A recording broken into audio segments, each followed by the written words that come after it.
Welcome to another weekly episode of Marked Out Radio. We are the premier podcast focused on the hobby of collecting autographs and photo ops from celebrities. We talk about autograph conventions, on the street encounters, and everything else about this hobby. I'm Sean. And I'm Dana. And we are fresh off KenCon. I know it's kind of a silly thing, but it seemed to be a pretty popular show. I was not able to make it out yesterday. It was yesterday, right? Correct. So this Saturday, January 3rd, KNS, they had their con with a bunch of wrestlers. We were kind of goofing on, joking about it. How was it? It was a good time. It felt like an old school wrestling con. Like I was talking to Ken and Steve, and I said that it felt like that there should be a Christmas tree out in the lobby with Class 316 just out there belting Christmas carols. It had that like KNS feel. You really don't see like many small wrestling cons anymore. Big event is almost like a wrestling Comic-Con as far as the magnitude and the size and the space. But there's something charming about being in like a small ballroom style venue where, it's a little more intimate. What was the draw for something like that? How'd they do? Well, I wasn't counting heads, but it seemed like walking around at points of the show, it definitely felt like, there were people there. And not to get into Ken's business, but I mean, Ken had Duggan, who was arguably the biggest name there. Ken had Duggan in the studio the night before for a virtual. So I'm sure that with the way the deal was worked, he was probably in a pretty good spot just from the virtual. And what he was doing yesterday at the show was gravy. I don't think he was hoping to make back Duggan's fee from the in-person traffic at the con. But he seemed busy. Shockingly, Maven was busy. Well, I mean, I'm not that surprised because Maven really never came around that often. He does occupy some historical significance, and I think most interestingly, he's kind of carved out this other persona as a YouTuber, podcaster, whatever. So I could see him. I mean, when you say doing busy, he probably drew 30 people, 40 people, but that's still pretty good for something like that, right? Yeah, and like at the point of the show when I left, his line was probably the biggest by far. Because I went over like all the people like we know, all the marked out people were like standing over there, and I'm like, "What the hell are you guys standing around here for?" And they're like, "We're in line for Maven," and I'm like, "Maven, really? He has a line?" And then, like you said, I thought about the YouTube and everything. I'm like, all right, I guess that makes sense. Good for Maven. But no, the show was good. We dropped a decent amount of content yesterday from the con. We had the big Zach Linder and Ken face-off, which wasn't really much of a face-off, but they saw each other after their little tiff about Statler pens. Yeah, I watched these videos. I mean, I think it's a very funny thing. Out of context, if someone hears what these videos sound like, I could see someone thinking this is just completely insane. Like, what's funny is, so we've had a couple of posts. We'll talk about this in a little bit, but we've had a couple of posts on the Facebook group go viral in the past week or so. And whenever posts go viral, outsiders just tend to flood the group, and their general consensus is that the people in the group are insane. And it's some, it hurts a little bit when someone, looks at you that way. But it's after hearing the audio of your time at KenCon, it's really hard to argue with outsiders' assessment that that the group is a little bit insane. Yeah, the videos always do worse on TikTok. I think TikTok is probably, of all our followings, TikTok I think is the most like separate and removed from the podcast world, from the everything. It's just, these are just people that we hit their algorithm that like wrestling and autographs and celebrities and stuff. So for them, they're watching a video of like 2 minutes of inside jokes and just lunacy. And I think they're like, what the hell is this? And they just keep scrolling. But they always play pretty good on Facebook and Instagram with our core community, because it's that kind of crap that like we all get, no one else does. I think that's what's fun about it. But I just to run through what I did there on an actual like hobby level, besides just flapping my gums for 2 hours with everybody. I got It looked hacked. like there was a lot. It looked like there was a lot of gum flapping going on. To be fair, as an outsider, I could have left. I got to that show like an hour or so before doors because my logic was, let me get there early. I'll do all my socializing and I'll leave like right when doors open. I'll be like the first one through all the talent and I'll get the hell out. And I ended up leaving at like 2:10 because I was there chatting with everybody. So I got Jim Duggan.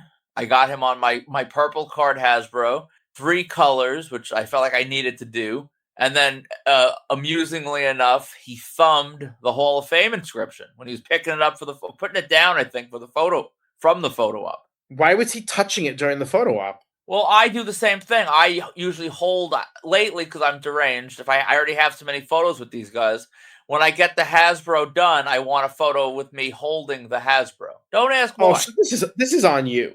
Well, no, I didn't tell him to do this. I would have picked it up myself. He took it upon himself to grab it. He grabbed the Hasbro. Oh. So it's on Hacksaw, but it's okay. I mean, listen, it hilarity for the people that get it ensued. Even poor Myers from the Major Pod got dragged into this whole how bad is the thumbprint debate. I'm fine with it. You would probably be less fine with it because you're more like Linder as far as being a perfectionist. I mean, I think you're trying to convince yourself you're fine with it. I'm not sure I wouldn't be fine with it if it was something that got damaged. It's damaged, no? I guess.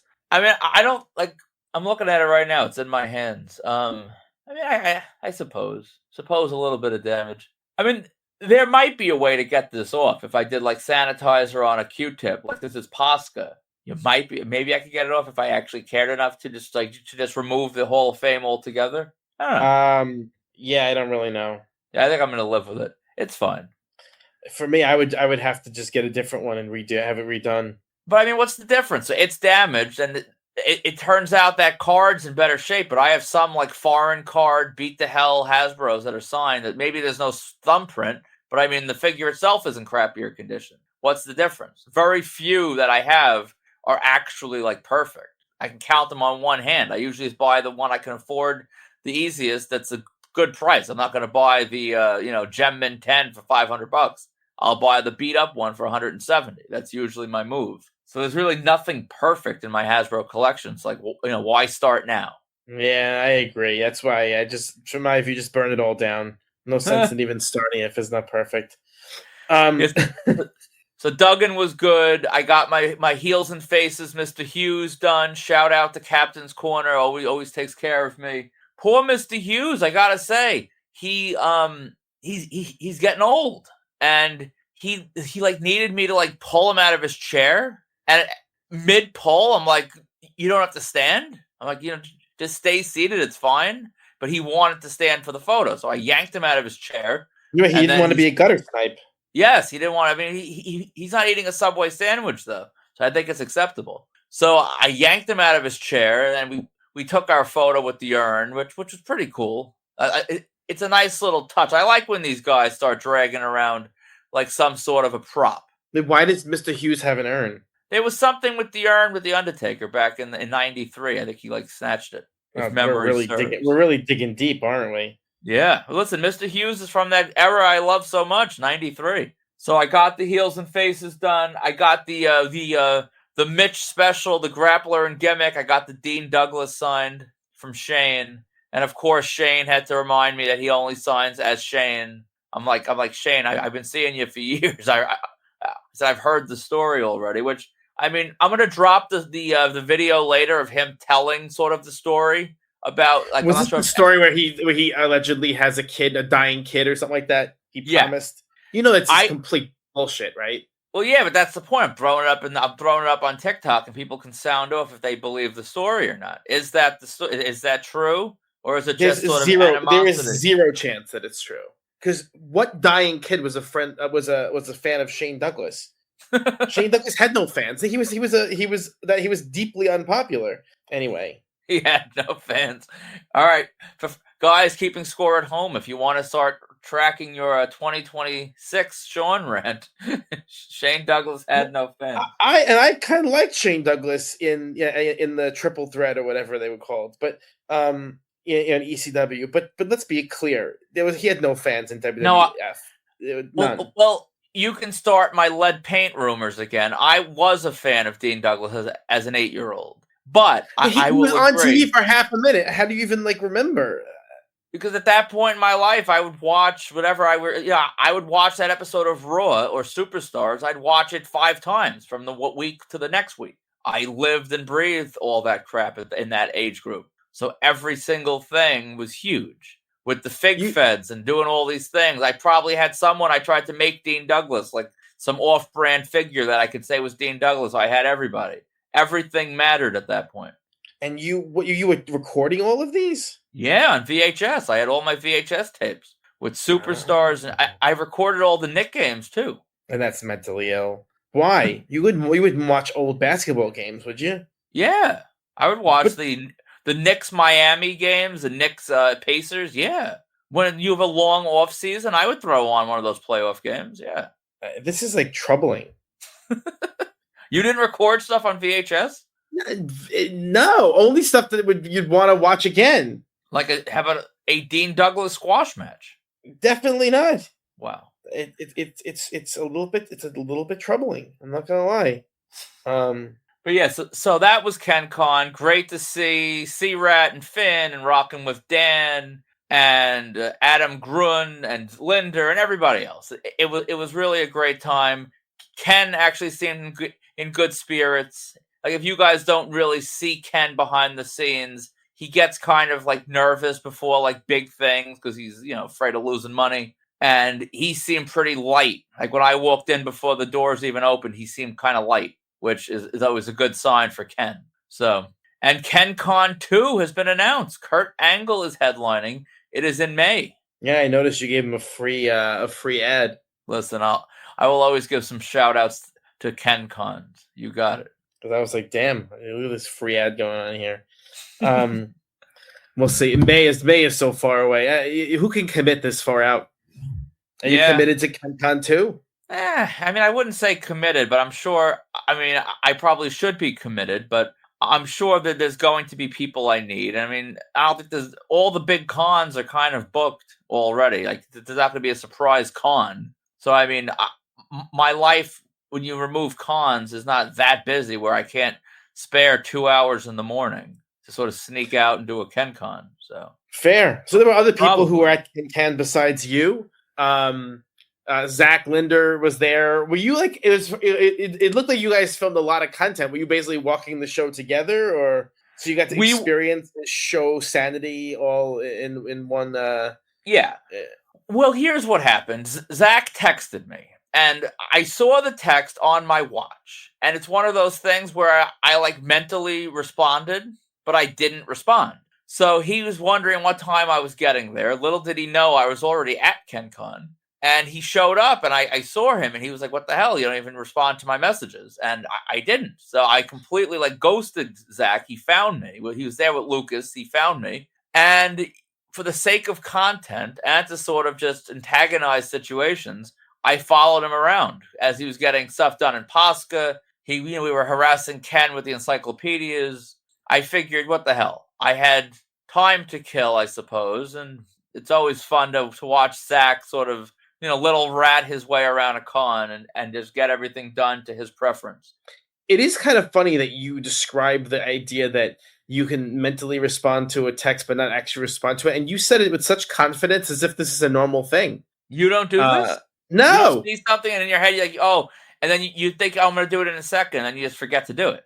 No. Because when I intend to do something, I just do it and then move on to the next thing. Why would I intend to do a thing, allow it to occupy space in my short-term memory, and then let it go and not do it? That doesn't make any sense. I'll tell you why, because some of us value sort of being respectable, and I was chatting with someone, so I wasn't going to just put my finger up, 1 second, I got to respond to someone. So I'm like, ooh, once the conversation ends, once there's a break in the conversation, before I segue to my next conversation, I will respond. And then something else must have pulled my attention away, and I didn't respond. So There you go. Luckily, it didn't really occupy any space in my brain because I kind of forgot about it then. But that's okay.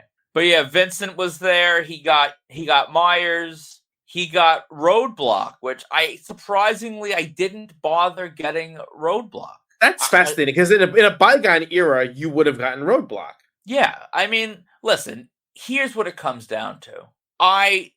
In a wrestling setting, unless they're on TV, I don't really pay for photo ops. I had no business with Roadblock. I had no pieces on Roadblock. I could have thrown that into my total to Ken, and there probably would have been almost no upcharge from what he was already quoting me on my other crap. But I'm not really paying for random photos, and I don't like the vendors that just will run up to every talent they see and just grab free photos.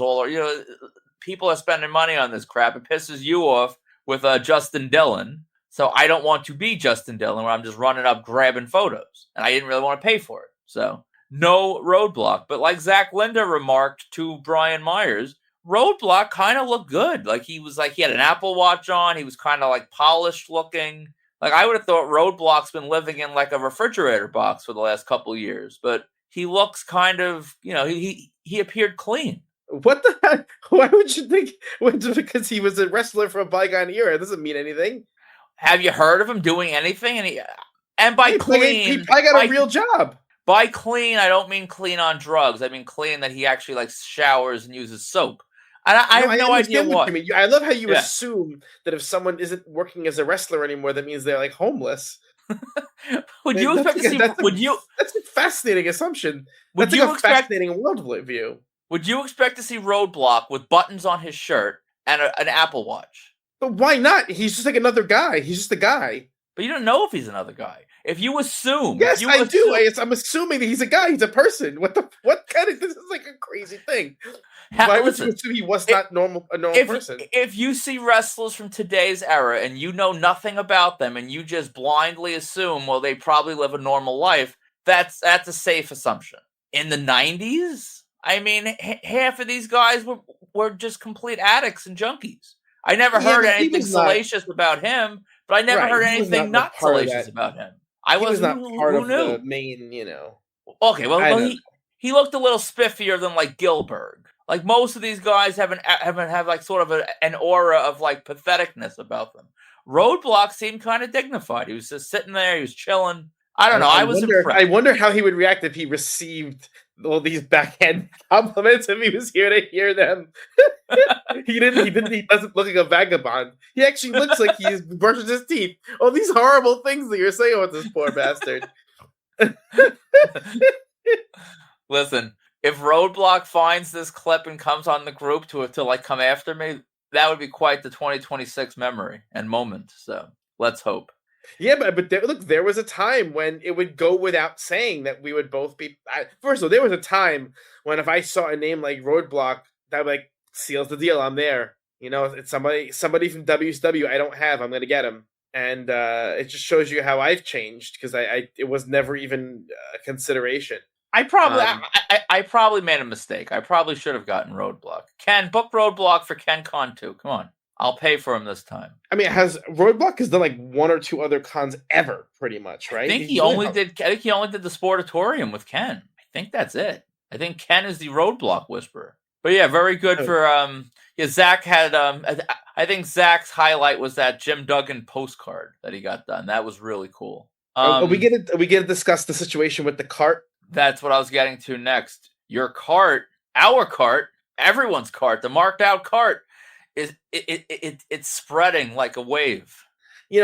I understand it's a little bit of a bit or whatever, but I do find it strange. I genuinely find it strange that anyone would want to have the same cart that I have. That I went out, I found this cart. It's a nice color. It's distinct. And the fact that you went out and got it, and now Sean of Sean and Finn fame, he bought two of them. What could you possibly want with two of them? Well, Sean and Finn are two people, so you would need two carts. What teenager wants the same exact thing as his father? You want something different, no? I mean, I'm not sure how teenagers feel about matching carts with their father. I think if you have a cart, I think it kind of circumvents a lot of the typical teenager logic, because you need it for a purpose, for combos. Finn is a Uh, teenage combo hunter. This is a difference. And you might get to see your cart ringside at at a WWE show. Your cart might get a WrestleMania moment. Honestly, it's a very this is gonna sound really demented, but it's tempting me to honestly buy a different cart because I don't want to walk around with the same cart as other people. I want mine to be distinctive. It's aggravating. Now I'm gonna have to, now I know better not to share the damn link when I buy something. That's the lesson I have taken from this. So you're not going to share the link in the show notes. Absolutely, I was joking about this, but I'm kind of serious in a sick way. That you don't really. It's like when it's not the same. I will use it as an analogy. It's like if someone buys the same car as you in the same color, and you kind of look at them like, "What are you doing?" You can do your own thing a little bit, but I have one follow-up question, and I know it's not the strongest point, but I want to make it anyway. You have sort of nicknamed yourself the TV guy. So I assume if you have a TV that you're happy with, and a friend or a family member is in the market for a TV, and their price range would sort of cover what you paid for yours, would you recommend them your exact same TV? This is a horrible analogy. Like I can't even. You actually want me to seriously answer this? Yeah. But TVs don't come in a variety of styles. It's one TV. But it's still the exact same TV. It's like they're taking No, but it's not the same thing because the whole point is when you buy a car or a cart, as it were, or dishes or whatever, there are varieties. You get different colors, different styles, different things that are more in tune with your personal preferences, right? There are certain things that are customizable to some extent based on someone's preferences, and a TV is not one of those things. If you want to buy, the 77-inch LG TV, then that's it. It's a 77-inch LG TV. There's one. There is no opportunity to customize it or make changes to it based on your individual preferences. So if I buy the same China set as you, that would be a problem. It would be unusual. Yes, I think the problem. And I'm not saying it's a problem. I'm saying it's violating a pretty standard social norm, which is you don't buy the exact same thing as someone because it's like walking around with the same shirt as someone, the exact same shirt. It's odd, right? We do that sometimes, the marked out shirts. That's for a specific promotional purpose. I'm saying if you're walking around stylistically with the same things, you come across like a weirdo. It's not typical. It's not. I cannot be the only one around here. Maybe it tracks that I'm the only one enforcing social norms, but these are social norms. I'm not making this up. This is not me coming up with these. It's like it's a quirk of my personality. These are like social norms, and we're I don't know why we're pretending that social norms don't exist. I mean, it is cons. A lot of social norms aren't respected, like bathing and stuff. But damn, I think it's nice that the marked out community can recognize a good cart when they see it. No, it still is annoying. Don't buy the same stuff that I buy. If I have now, it makes me self-conscious. If I have a really cool shirt that I like, someone's going to buy the same shirt now. They think it's cool. Like, get your own. No, get your own ideas. Get your own ideas. I'm not sharing links to anything anymore. That's it. Wow, turned your back on the marked out community. Absolutely, my back was always turned, and then when it came to that stuff. I do not want to share certain things. It's like I was joking about this with you yesterday. It's kind of like sharing spots, right? For stalking celebrities. You just don't do it. You just don't do it because there's a certain ownership there. I don't know. Whatever. I don't care. I don't care nearly as much. I don't care nearly as much as I'm making it sound. But it's one of those. I just shake my head like in confusion. Like, who would want to walk around with someone else's stuff? But I digress. Yeah. Do what you want. Everyone go buy that green cart. Lime green cart. It's mint. It is mint. Anyway. All right. You also had an event at Mass Appeal. Did you ever find out whether anyone showed up at the store yesterday, or you did not looking? Well, let me start at the beginning. I went on Friday to Mass Appeal, how else would I spend a Friday off than freezing in the cold outside of Mass Appeal? And it's actually a bad thing. I showed up a few minutes before the store opened, and like the staff, it's a certain staff that like they don't have a key. There's only one person that would have a key. So the staff was like waiting outside for the person to come that would let them in. And they saw me from like halfway down the block, and they're like yelling hello to me. So like I've been there enough now where these people just like I am the Mass Appeal guy, I suppose. So at that point, this is kind of a strange thing that happened. I was a few minutes before the store opened up. There was only a couple of fans waiting with me. There was like 3 people. And I don't usually want to be first for any of these meet and greets because it just gives you some time to sort of get your crap in order, open items. Because I had a vinyl with me for one of the people I was meeting, which was Dave East. I bought the vinyl from Amazon. And if he wasn't going to sign it, you can bet your ass that was going right back to Amazon. So I like to have a little bit of time to decide if I break the plastic or not. So as I'm standing in the cold, waiting for the store to open, I was scrolling Facebook, and what do I see? I see a selfie of Annie Potts. And Annie Potts was outside the Ghostbuster, like, firehouse. And I'm standing there, and I'm thinking to myself, holy crap, that Ghostbuster firehouse is not far from here. It's not.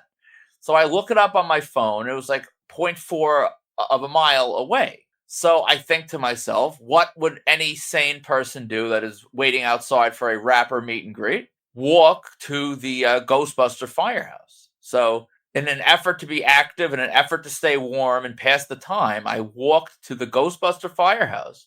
And as you would expect, there were like 20 other people there just, gawking at it. I'm probably the only one with a New York zip code that was there, but I don't care. So I took some selfies in front of the Ghostbuster house. I got some photos of the house. I'm not deep in this world, but I do enjoy getting like selfies at like film location. Had Annie Potts already left, or that was a picture from a different day? That was old. That's what made it. See, as I told the story to my wife, she had the same question, like, where was Annie Potts? Not that she even knows who Annie Potts is, but that was just a random thing that hit my feed. I don't know why. And it was from God knows how long ago. But I went to just get the house, a photo with the firehouse, which was pretty cool. So I did that. I went back to the signing. I ended up meeting a person that I met at the Slick Rick signing. I have now developed like an entire like friends network at these like rap signings. Any signing I go to, I know a bunch of people, which again is probably not a good sign that I'm this known in these various fringe insane communities. But I digress. So Dave East was late, as rappers tend to be. He was at the gym. He was posting selfies on his story from the locker room. And then he arrived like 30, 40 minutes late. We got inside. He was very nice. I ripped the plastic off my vinyl because he was signing and doing whatever. They were selling merchandise there, but interestingly enough, they weren't he wasn't selling any albums or anything really to be signed. He was selling like jerseys and shirts. So it's only the true lunatics like me that came prepared, that had stuff for him. Everyone else just didn't. But he was happy to sign. Get selfies, or what they do? Just photos, yeah, just photos. That was it. And that was that. Then after this was Rhapsody. She's a female rapper. She's on Jay-Z's Rock Nation label. She's been nominated for a Grammy before. I think she was nominated twice. She's probably, she's not like Nicki in them, but she's like more of a pure artistic sort of fan favorite of the female MCs. So she was there from 4 to 6. So we kind of like waited on the back end of the Dave East line to sort of define where the where the Rhapsody line started. And just seeing the different people in this, like at events like this, because it's like a pop-up shop, you don't have all combo hunters. You have those of us that are combo hunters. And then you have the people that kind of think they're like the influencer crowd. And let me just say, the influencers, I think, are actually more distasteful and annoying than the combo hunters. I believe that. Because we're standing out there. It's like, at this point, it's like 4 of us, which is the start of the Rhapsody line. And you have this woman that walks up, and she's like sitting by us. And like, I don't need extra people by us. And she's in front of us also, which we all want to make sure she wasn't cutting the 4-person line for Rhapsody. Yeah. So one of the guys says to her, like, "Oh, just so you know, the Dave East line is over there." No, he said, "Are you here for Dave East?" And she hits back with like "I think that's what we're all here for, right?" And I could already tell that like her attitude was there. And I like sort of needling people that are obnoxious, especially when I'm bored. So I said to her, I said, "Well, if you're waiting for Dave East," I said, the end of the line just went into the store. So I'm like, you shouldn't be here." So she looks at me and goes, "I don't wait on lines. That's cute though." And just proceeds to like sit there and do her thing. And of course, then she like goes inside once the line allows her to. And I think it was just ridiculous. Like this girl is acting all stuck up, and like she's sitting there as like a 20-something-year-old woman with braces. Like if you have braces as an adult, you can't be stuck up. I'm sorry. If I can see your breakfast stuck in your teeth, don't have an attitude. Like it's wild. So anyway, influencers suck. And then basically with a pop-up shop like this, the lines don't start like typical lines would. There was like no one here at 4:00. And by like 4:30, the line had jumped a lot because people just show up at the time it says. To show up early and wait in the cold is deranged. But that's what combo hunters do because we're smart in these environments. So everything was kind of screwed up because Dave East's crew, his entourage was like 40 deep. All the Crips were outside. It was loaded. Everyone on the street is smoking weed. I probably had a contact high just from standing there. And then, of course, for whatever reason, Dave East decides to extend his meet and greet. He was 2 to 4, and by like 4:15, he walks back into the store and decided to do another 2-hour session, which screwed everything up. They had to move Rhapsody to a different part of the store. They had to sort of accommodate 2 lines at once. It made everything a little more cumbersome. But we got inside. Rhapsody was extremely cool to the point where when I'm meeting people in these environments, I usually just drop my coat and my backpack onto the ground. Because, like, what else am I going to do with it? You can't put it on the table because that's where the stuff's getting signed. So I drop my crap on the floor, and she sees it. She's like, "Oh, my God, no, don't do that." And, like, runs, like, picks up my coat, picks up my bag. She puts them all on her chair so they don't hit the ground. Signs my stuff. Well, she put it next to her chair. Signs my stuff, takes the picture, and then she, like, is handing me my crap. Like, here's your backpack, here's your jacket. Like, talent that actually acts like that is very, very, very rare. Yeah, so they're very nice young woman. Yeah, very nice. And that was that. And then there was the last day, which was the following day, the day of KenCon. And you were telling me, and I had the same thought, and then you kind of got in my head with good advice, saying about, like, are you really not going to show up on that last day? Something big might happen. So I talked to the manager who I've seen every single time. And I said to her, I said, should I be planning to be here tomorrow? Is something going to be announced or unannounced or something? Should I be here? And she said, to my knowledge, this is it. Someone could show up tomorrow, but like I haven't been told. So I don't think anything's happening. And from what I can gather looking at social media, nothing happened yesterday. Nothing at all. Damn. So thank God I didn't stand there for 7 hours just waiting for someone, because that would have been a bust. That's unfortunate. Part of me was really hoping that it was as demented as this is. I was kind of hoping something big would happen, because then I would just the freak out would be funny content. Yeah, I would have definitely like crashed out on the podcast if like Nas showed up and did an impromptu meet and greet, and I was like admiring Roadblock's Apple Watch. Yeah. Roadblock. He didn't look homeless. Yeah. If that was. Oh my God. Alas, it looks like Nas did not. Yes. And listen, shout out to Mass Appeal for giving me a way to freeze and meet a lot of awesome rappers for next to nothing for the last like month. Yeah, more or less nothing. Yeah. May this be a yearly tradition. I mean, but it wasn't. What was I still don't quite understand why they opened the pop-up. Was it to sell records or to sell records, T-shirts, hoodies, all that stuff? And it also was the culmination of their Legend Has It series, which is how they created like a little diorama of each artist that they released music from in 2025, and they all merged to accompany that. So I mean, was it like a little art installation, or a little bit? It was an art installation /shop / apparently meet and greet factory. it was really a beautiful thing. I was telling the people on the line, I'm like, you don't realize, like, I'm like, 5 years from now, we're going to be on a line for a different, like, rapper at some other spot. And we're going to be, like, humbly bragging to other people, like, oh, you missed when Mass Appeal had the pop-up shop. And all these people were there for free. And I think they're less crazy than me. And they're kind of just smiling and nodding. They probably won't be. That'll be me. But yes, this was a moment in time for hip-hop collectors. And yes, it was a great way to end my year, and I guess start my new year. That's awesome, though. So there were a couple other reports, not too much though. In being New Year's week, it's pretty light. So there was we had any. Yeah, it looked like Mick Foley was doing his 40 years of Foley tour, and Ian showed up to that. And I guess the VIP ticket was like $70, $72, something in that ballpark, and that got you a combo with Mick, which is cheaper than con prices. And although I wonder if Mick was enforcing premium item pricing at the event, but I kid, probably not. But still, that was a pretty cool thing. He got the Three Faces of Foley signed print. Very nice. Yeah, Mick gatekeeps the Three Faces signature. So you're getting a Three Faces print and a photo op for $72, and you get to see the show, I assume, if that's your bag. Yeah, pretty damn good. Sean and Finn, in addition to just sniping my cart, they also attended the WWE Holiday Tour in Fort Myers. They did the VIP. AJ Styles, Charlotte, Alexa Bliss, Javon Evans looked great. The usual stuff looked pretty cool. That was really cool to see. Again, they're really cranking with the VIPs.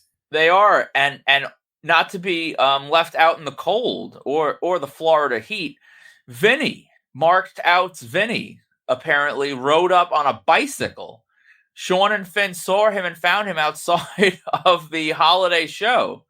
And he ended up joining them. He had a second row ticket, and then they had an extra first row ticket. So he sat with, Sean and Finn, which was cool. And he got a selfie. He didn't do a full report. He was still down in the sand, but he did post it as a photo, a photo with Friday. He got a suited Punk with title belt, a selfie at the rail, which is pretty damn cool. I don't know what's gotten into Punk lately. He's like doing nice stuff for people. What's up with that? Have you noticed? It seems, which honestly makes his whole crotchety attitude about stalking seem a little better. Because back in the day, he would curse you out for stalking him, and then he would be a complete asshole at the spots you should be able to meet him. So now at least he kind of like rewards the people that, quote unquote, do it the right way. So you bought a ticket, you're at the show. He takes his time with the fans. Maybe not to a Cody level, but he actually does it. So good on Punk, and good on Vinny for nailing that shot. And of course, Sean and Finn, like you said, awesome meet and greets as always. And I'll tell you, Javon has talk about being called up, and he hit this, I guess it's a testament to they know his personality is good. And he works well in these settings, and he hit the scene hard. Definitely, absolutely. He went from being literally nobody to a main attraction relatively quickly, so that's pretty cool.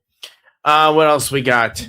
So we had discussed a few weeks ago, maybe it was a few months ago, that there's a Married with Children reunion kind of show thing. Whatever it is, Q&A talk out in LA. And I know there was some interest in it, and a lot of people were hoping there'd be some meet and greet component of it. As it turns out, that there is sort of a meet and greet, but it's just David Faustino creating his own meet and greet and doing his own separate thing because none of the other cast members will do it. I mean, good on David Faustino to find some way to make something out of this. Yeah, he's the one. If you take fans out of the equation, he's the biggest loser in all this, because this would have been a chance. Hell, if they would have taken this on the road, forget the LA event, if they would have taken this on the road, like Macaulay Culkin style, he could have been touring the country doing these big ticket meet and greet things. And that would have been one of the best things he's ever done. He's someone that, is on the con scene and needs the money. He does. So I'm glad he spun something out of this literally, since he's spinning. He's a DJ, and Yeah, I was wondering if you did a little pun there. That's pretty funny. A little bit from all the mass appeal vinyl records have sort of rubbed off on me now. But good for him. Good for any of the people that are going. If you never met any of them, I mean, I'll take. He beats nothing. I don't think very many people in our community are making the trip, because we're not really sort of a studio audience experience kind of people. If we can't spend $500 extra to spend 6 seconds with the people we're watching on stage, we don't want to be there. That's typically how we operate. So I think the vast majority of us will not be there, but anyone that goes, hopefully you go meet David. What else we got? There was another funny thing that happened on the Facebook group this week. You started a little bit of a ruckus. Why don't you explain your motivation for starting the ruckus, and then sort of what the fallout was? All right, my motivation. We, as our loyal listeners and also customers, have heard, because they came out in full force. We were running a Daniel Radcliffe Harry Potter JSA Funko Pop sale. They were $120 for each one. We had a stack of them, and we now have none. So thanks to everyone for buying those. We had 3 last ones that we were saving. These were the nicest ones. These were the ones that Daniel did the fullest, cleanest, crispest signature on them. These were the nice ones. So we dropped those after the 120s moved so briskly. We're like, what the hell? It's holiday season. We like money. Let's list them. So $150 each for the primo ones.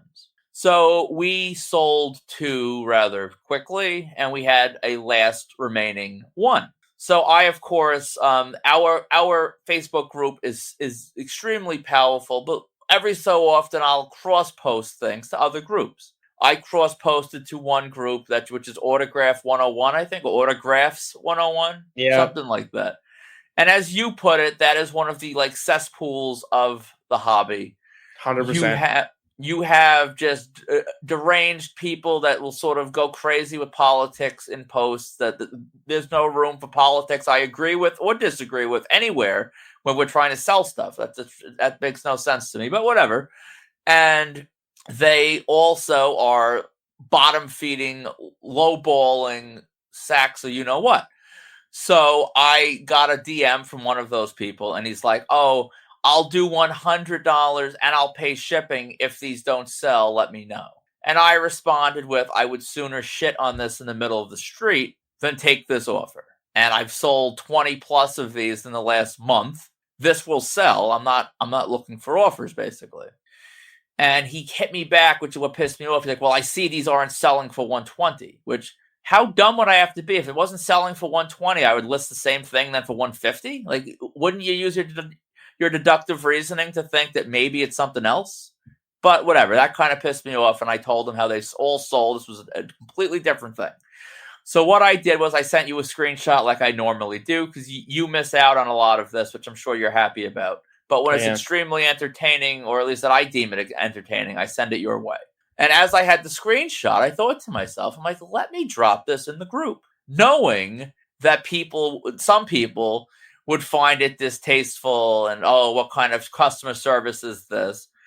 And the reason I did it, and here was A, it's funny to me. B, it makes an important point about this world where you have people. Well, listen, to me, there's a weird thing in this world where you are willing. People have an item priced at a very fair, affordable price, but you think any offer is fair game.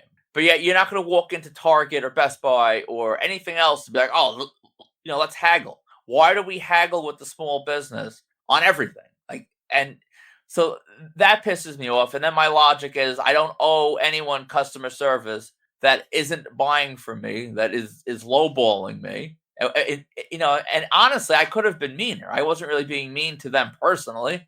I was just sort of being mean to the offer. And I figured, hey, if I post this and this goes viral, we might sell the final Funko. And what do you think happened? Well, Well, you I mean, know I what know happened. it. I Yeah, was following the whole thing. So, I mean, so you posted a screenshot, and the identifying information was removed, of course. You yeah, posted a screenshot of the guy. It was pretty funny.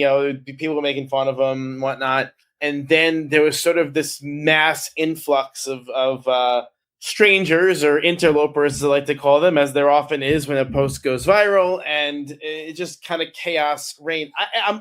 It's really fascinating how frequently now we're getting just loads and loads of strangers invading the Facebook group, posting more or less troll stuff. yeah. It's I'll take it because thanks to all those trolls, we sold our Funko. So thank you, full price. I didn't have to defecate in the street. I did nothing of the kind because it sold full price.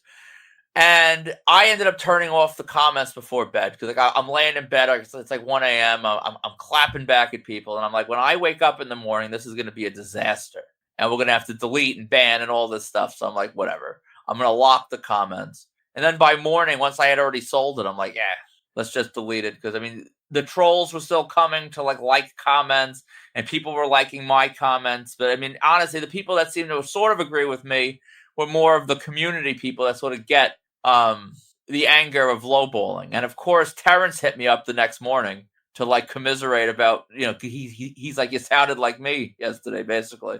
And I did because he's usually right. Yes. The lowballing thing is funny because you definitely care more about it than I do. I find it just more funny.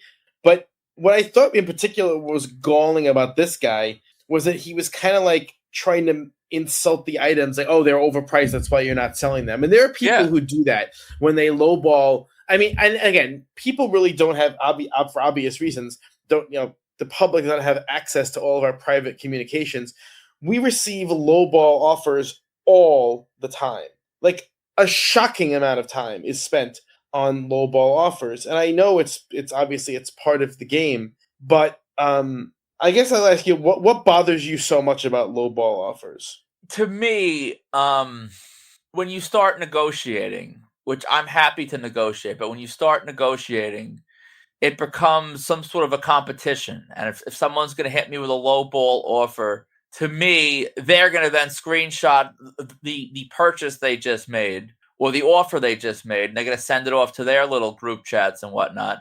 And they're going to think they got one over on me. And as we've said, these things we keep in our office slash spare bedroom with 70s wallpaper. My life, I can pay my bills and I can buy my Hasbros and I can do the crap I do. I don't need to sell this. Like, I am deranged enough. I will set fire to something in the backyard if the only choice is a low ball offer or do that. You have talked me off the ledge several times of going berserk on someone. And a couple times you've convinced me that the offer isn't all that bad and it's probably as good as we're going to get. And I swallow my pride and I do it. But by and large, especially when I'm pricing something like we had this price, these things, if we sold this much in that short of a time, we probably had the price too low. That's not shtick because they're already sold. I don't have to, if I thought I sold them for too high and I made good money, I would say nothing. I think we priced them too low because they sold so quick. And if you're going to try to lowball me on that, if you want to lowball me on an Olivia Hussey for $500 or $400, we're going to reject it. But I would understand the spirit because it's a pricey item. You want to get a deal. This is a deal already. You don't go to Black Friday shopping and try to get lower. Come on. No, I guess my question is like, why do you let it bother you? Like, who cares? Like, someone's shooting their shot. Like, why? So let's say someone does get over on you, they get a good deal. Like, why? So what? I mean, I don't know if I care that much. I care kind of. I guess I kind of do. It just annoys me. And I mean, I don't go crazy about it.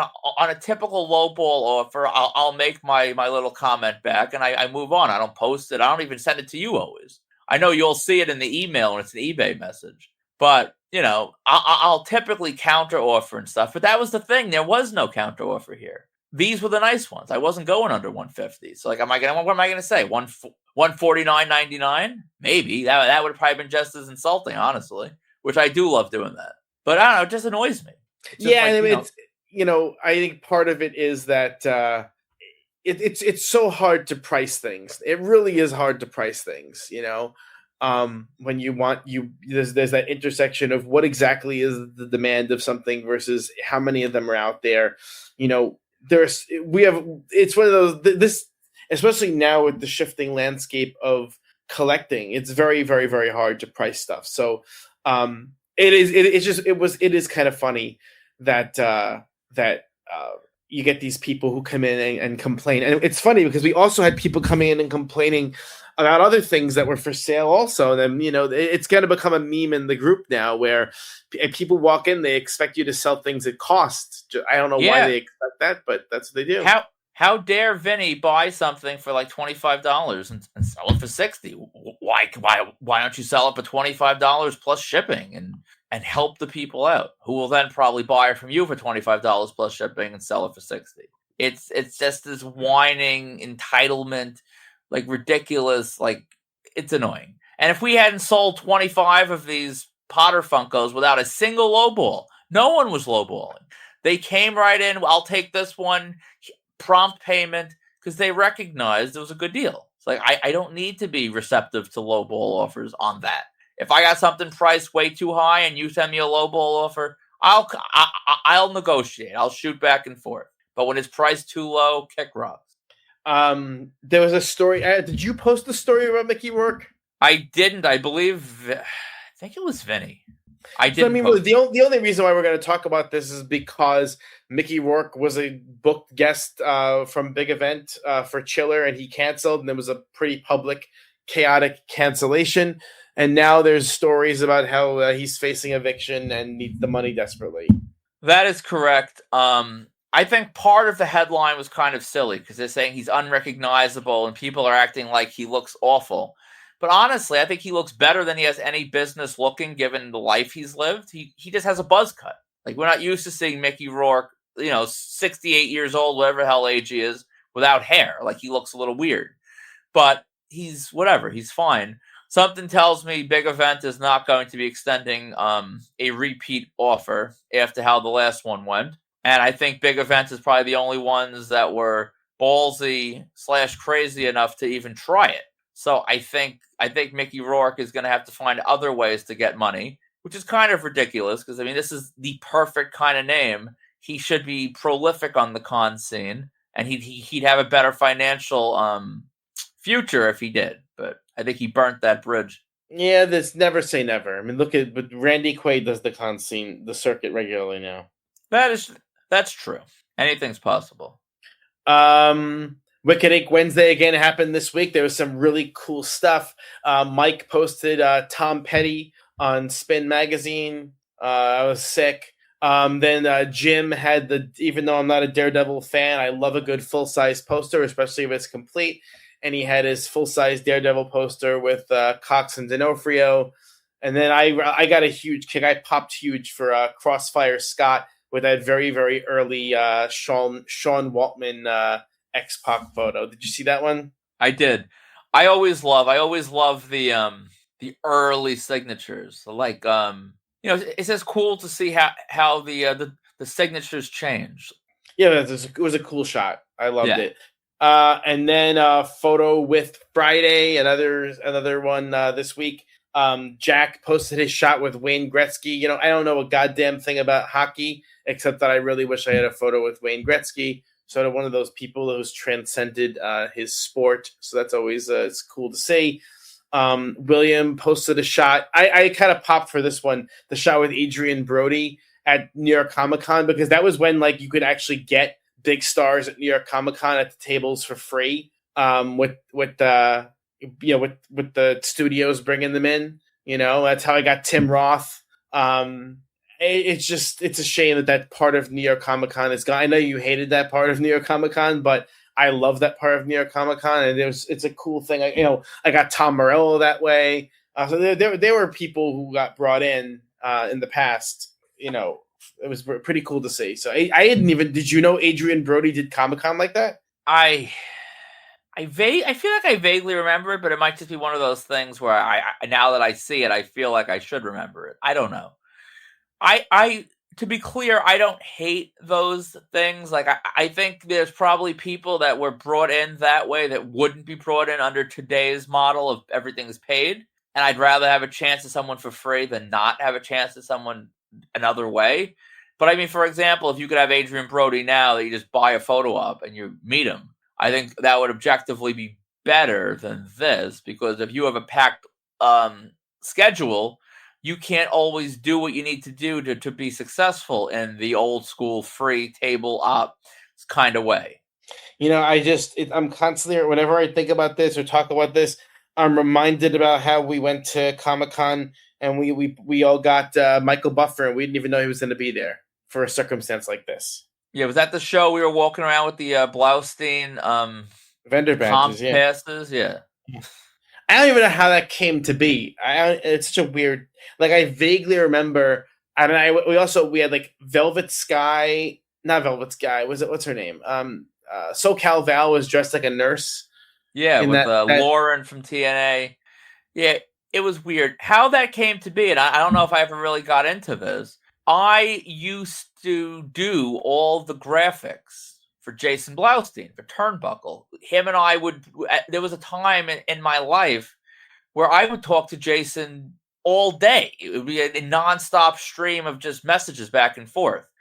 And I can remember different things where he would send me, make the graphic with The Rock on it. And I'm like, dude, that's not really going to happen, right? And he's like, well, it's close. Make the graphic. So I'd make the dumb graphic with The Rock. And of course, that never happened.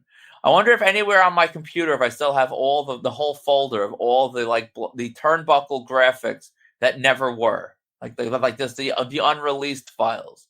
But in any case, I would get comp to everything Blaustein did. That was essentially my pay for doing these graphics. Every super ticket he had, every guest he had. I don't think I've handed Blaustein $1, but now I did at Rhode Island. But like during that time, I didn't pay for anything after that first show. Everything he did, I just was comp.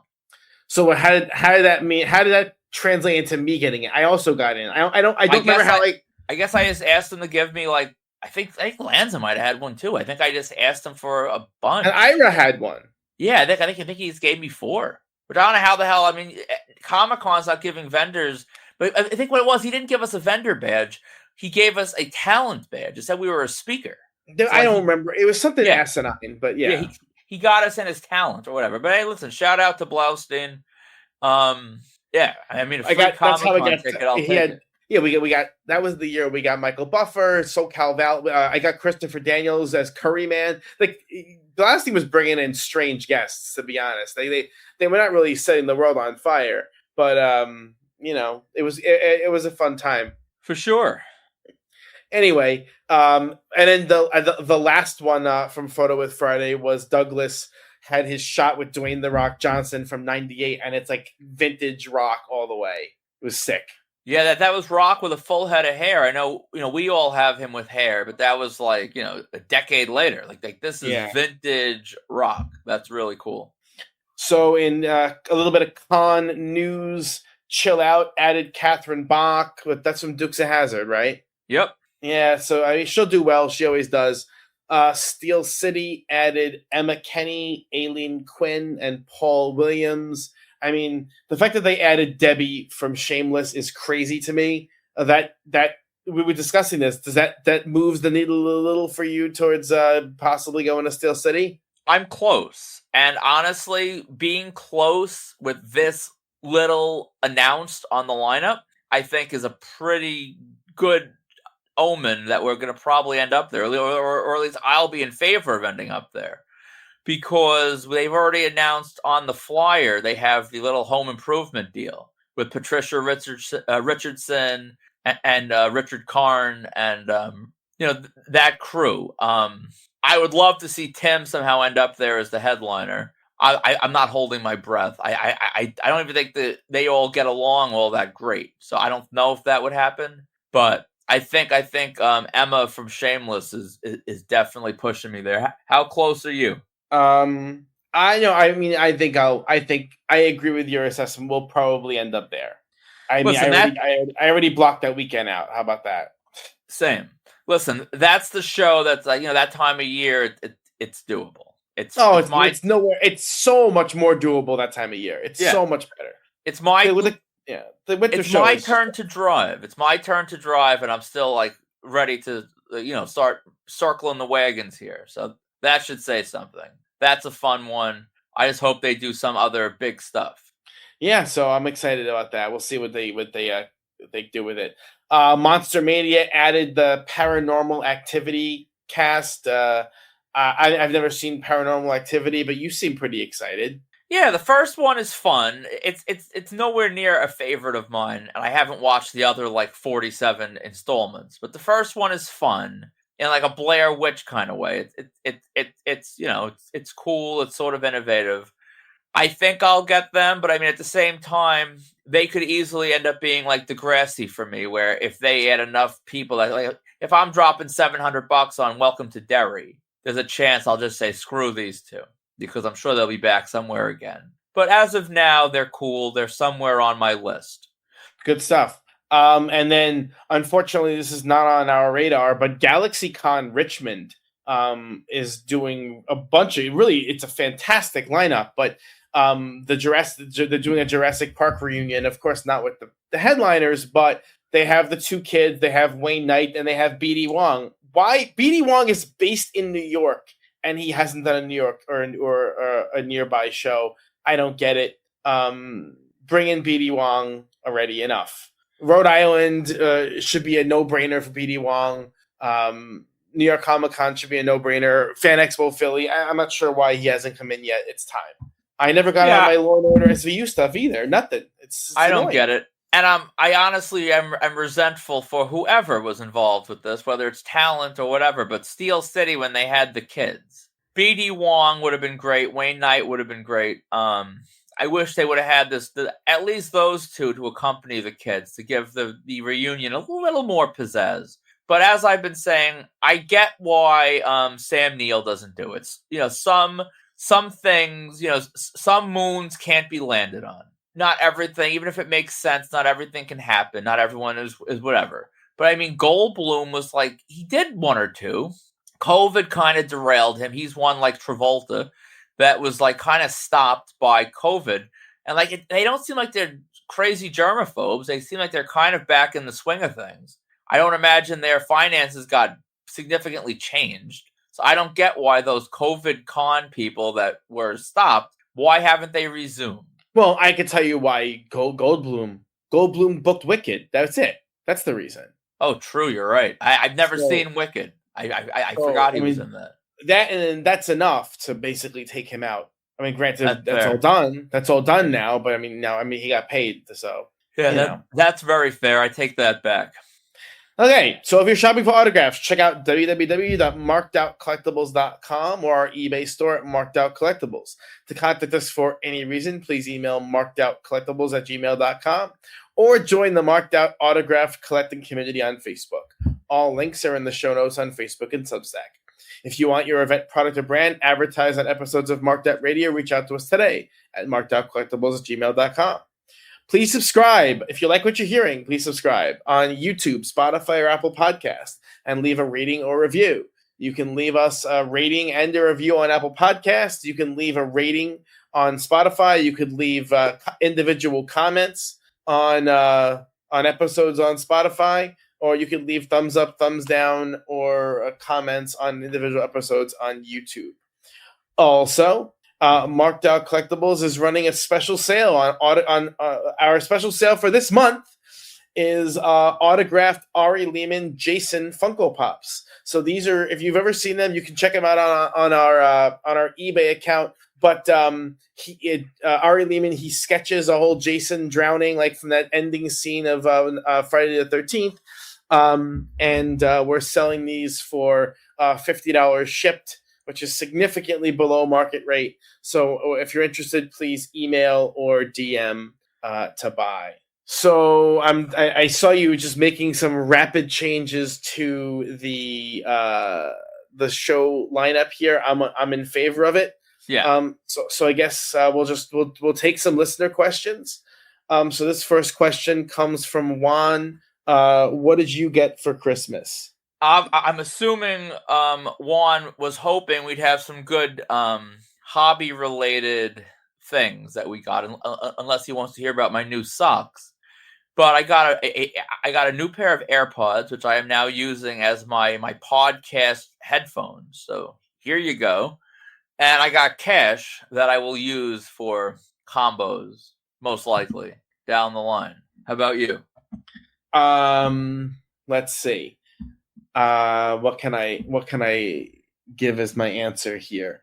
I got a new set of pots and pans.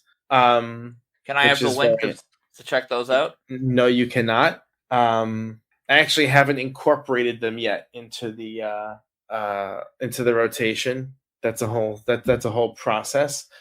What else did I get? I got a new podcast microphone. You're hearing the fruits of that. I got what else? A couple of other just odds and ends that are. I'm trying to think of what. Oh, I got the new color Kindle. Which I didn't even know they were making one, but yeah, they make a new color Kindle, which is exciting. Yeah, no one is dumb enough to buy me anything hobby related. They just know that will not go well. So no one bought you like a Trish Stratus 8x10 with a nice shiny GTG sticker on it? No, thankfully they did not. So yeah, that's that. There have been years in the past where people have tried to get me, hobby related stuff. It's I don't want to. It's to me too stressful actually to think about other people buying hobby related stuff. So I don't allow it. It's not allowed. What made you get a new microphone? It's a whole. I didn't ask for it. I was gifted it because my brother did. He believed that the sound quality out of my mic is not to his satisfaction. Oh, he must hate mine then. Oh yeah, it's a whole thing. But yeah, he said my sound quality is bad, so I needed a real microphone. So that's the answer to that. All right, next question from Chris. At paid meet and greets, who have you met the most and why? Why did you need multiple photo ops? That's a good question. I mean, I can answer this very easily. So yeah, you go first. So I mean, the Starship Troopers cast, right? I mean, Casper Van Dien, I have 3 or 4 photo ops in various configurations. He's one that's very obvious for me. I've met Jonathan Frakes a few times and always get a combo. I love Jonathan Frakes from Star Trek: The Next Generation. Who else have I got? I mean, Hulk Hogan. I've gotten multiple photo ops with. I have 4. I think that's it. I mean, Liger. I get a photo op every time. I have 4 or 5 with Liger.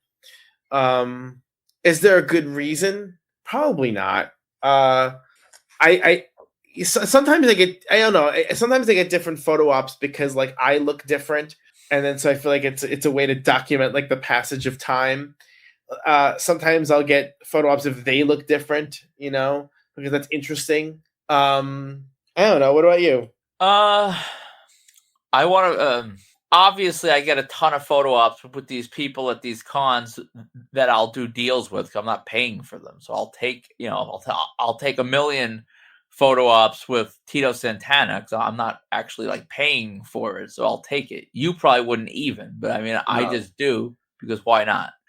The last time I was really faced with this, I paid for Mel Gibson after getting him for free at Sirius because I wanted the group op with Glover. So that's always a good way to get me to part with more of my money. If you put it in some sort of an assortment that it makes sense. I got the Dexter group op with, I think I needed 2 of them as a first time thing, but I did that whole op because to me it was cool. There's certain shows I like enough or feel kind of a way about that I care if there's a group op versus already having the solo ops.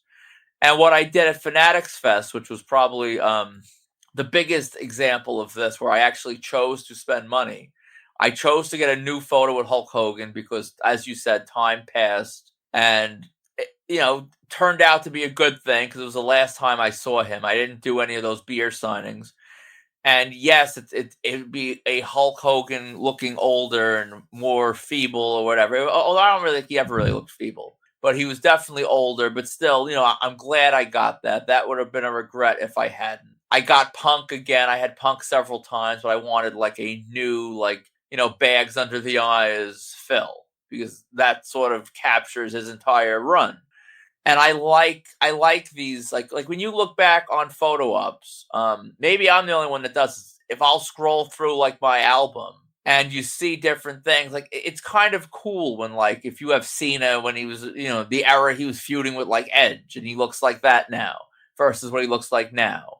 And it's kind of cool to have, I think, like sort of a piece of that era in time. So within reason, I will get multiple photos with different people if I met them long ago and now they're in WWE doing big things. And that's going to be a question in like 10 years. Like if all of a sudden Jackson's like, the reigning like whatever in WWE, and he hits a Fanatics Fest, and we haven't seen Jackson maybe at that point in a couple of years, and our photos are with him like 20 years old. Do we actually pay Fanatics for a Jackson photo to get him like WrestleMania looked like that?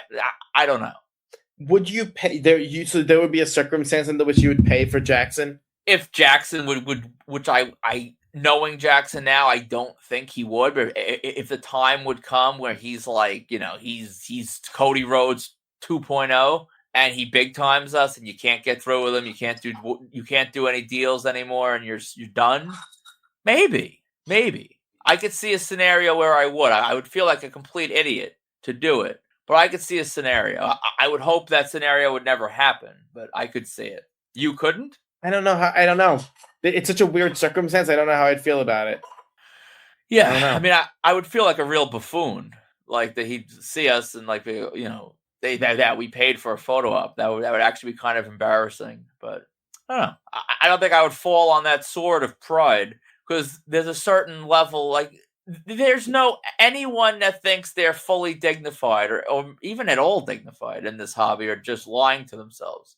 Waiting in lines for a human being's time is not dignified. And you risk being smited by the combo gods. So yeah. So I mean, there is no dignity in this, and I don't like to think I have any. So if I felt I needed that photo, I think I probably would pay if I felt I wanted the upgrade. Fair. And then the last question we have from Gary. You labeled this question as depressing. So thinking ahead to when I eventually become too old to do this anymore, what's the best way to sell a large collection of autographs one day?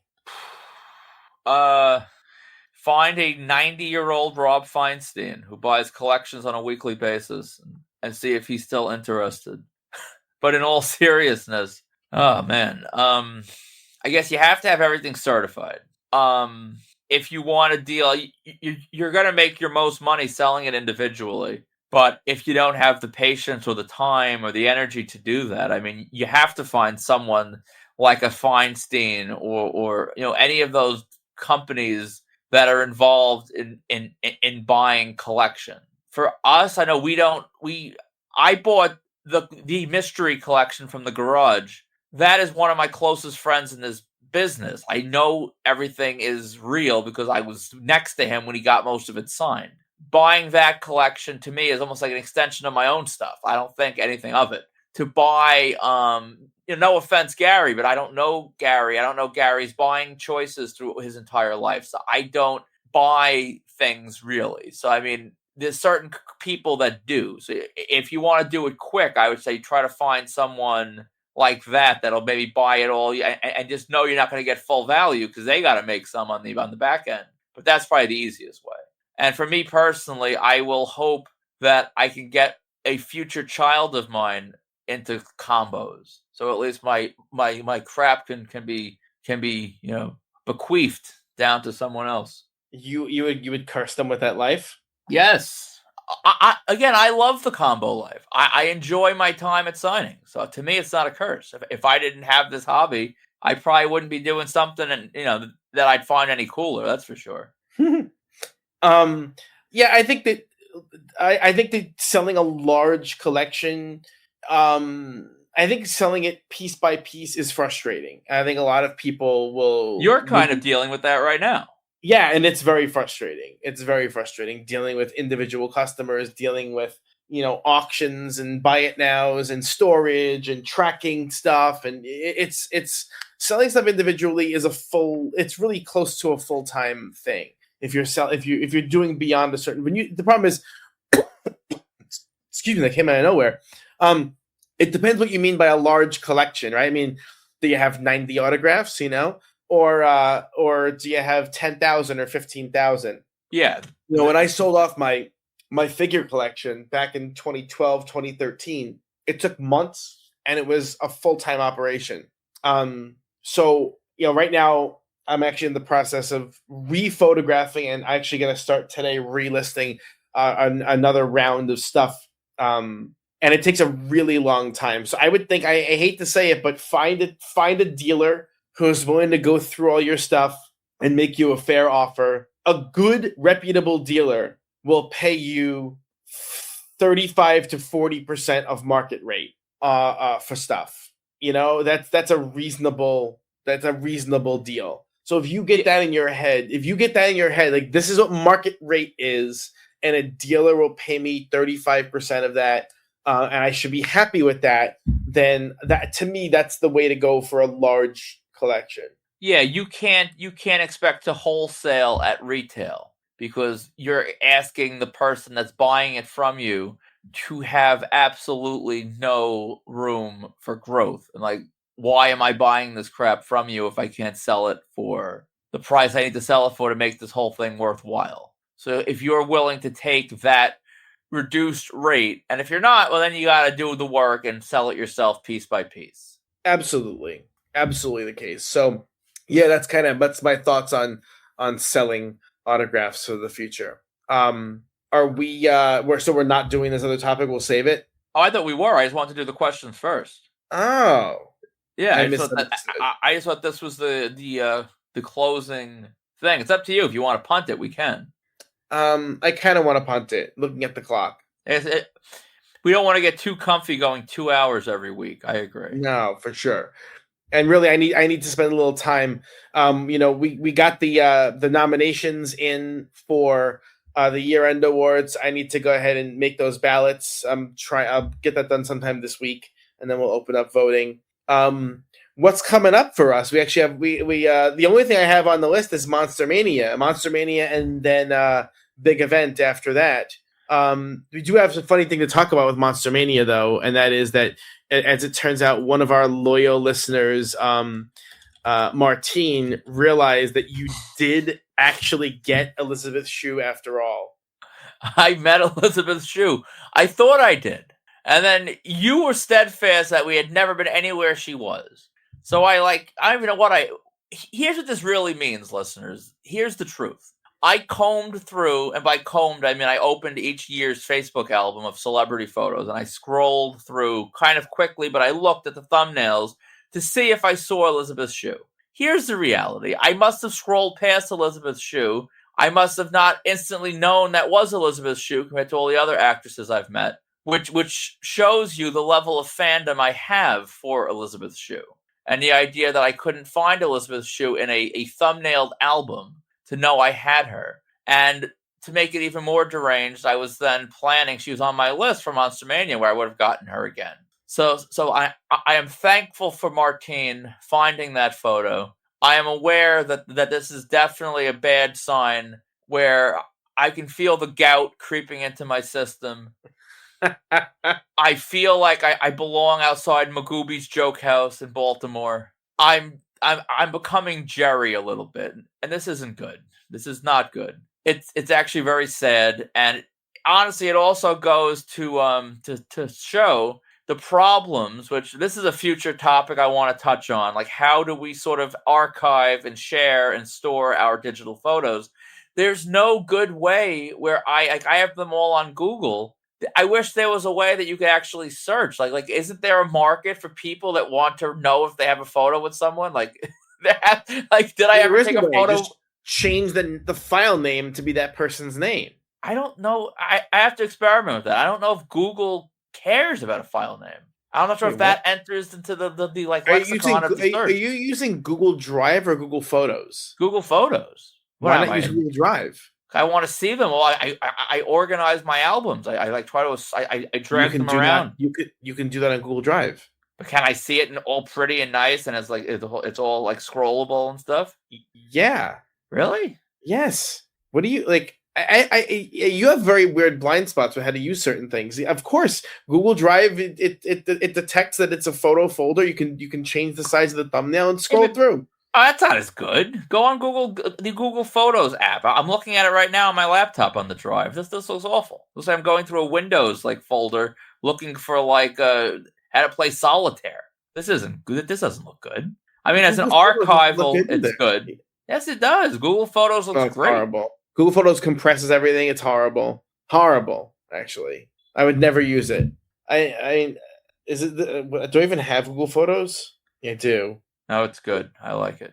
No, this is terrible. But you have a point. I probably should. The problem is to really do this, I would save them from Google Photos. That'd probably be the easiest way. But then you're telling me they're all compressed, which I really don't care. Yeah. Who cares? I'm not Greg, where I need my photo with Judith Light to be of a high enough resolution that I could print it as a billboard. Like, I'm not printing it as a billboard, so I don't really care. But yeah, that's nuts. I have Elizabeth's shoe, so thank you, Martine. So we're going to that. You're still interested in that Monster Mania? I mean, it's of course the Welcome to Derry. I'm not missing another chance to get these kids from it, because they won't be kids forever. And what the hell am I going to do then? I'm going to be chasing after these Welcome to Derry kids when they're like 30. Like, no, I'm getting them now. That's fair. And then big event. Still no announcements from us yet. Maybe soon. What are we thinking? The end of this month? I think the fact that, it's honestly a very poorly kept secret on my end. I think I've shared it with several people what our plans are, but the Marked Out Radio community, we have to wait to actually announce it. But I think as far as a public announcement has gone, us even having the chance of an announcement is an announcement in and of itself, because we've never really said that we're planning anything. So yes, we are planning something, but also yes, we are handling a lot of the stuff. Like, we have Martell in motion now with Big Event. And we have other stuff, I think, other talent that we're going to be handling for Big Event as well. So, our time is extremely limited. We can only be in one place at a time. So, but at this point, we're going to attempt to do all the behind-the-curtain stuff, and we have a goal and expectation for some talent, perhaps. So, stay tuned. All right. So, if you're shopping for autographs, check out www.markedoutcollectibles.com. or our eBay store at Marked Out Collectibles. To contact us for any reason, please email markedoutcollectibles@gmail.com or join the Marked Out Autograph Collecting community on Facebook. And once again, if you're interested in that Ari Lehman special price Funko Pop at $50 shipped, please reach out. Again, that's not just signed; it has a whole sketch on the front. It's kind of wild. So, what else? You got anything else? Please go out and buy the mint green cart. It's the only mint green cart on Amazon. It is a great cart if you want to be more like Sean. This is like wearing Air Jordans back in the 80s and 90s. If you want to glide like Sean, this is the cart for you. You could also just buy the cart in a different color, which would be a more sane thing to do. Because the mint green really is not even that nice. It's kind of grandmotherly, to be honest, in its appearance. Which is, I was actually a little hesitant when I originally bought it because I didn't love the color, but I just ran with it because, honestly, it was $1 cheaper. That's why I bought yours. And now it's become such a funny thing. I bet if it was $1 more, it would still sell. I will see. All right, so that's it for this week. For markedout.com, Marked Out Collectibles, and Marked Out Radio, I'm Sean. And I'm Dana. We will see you next week.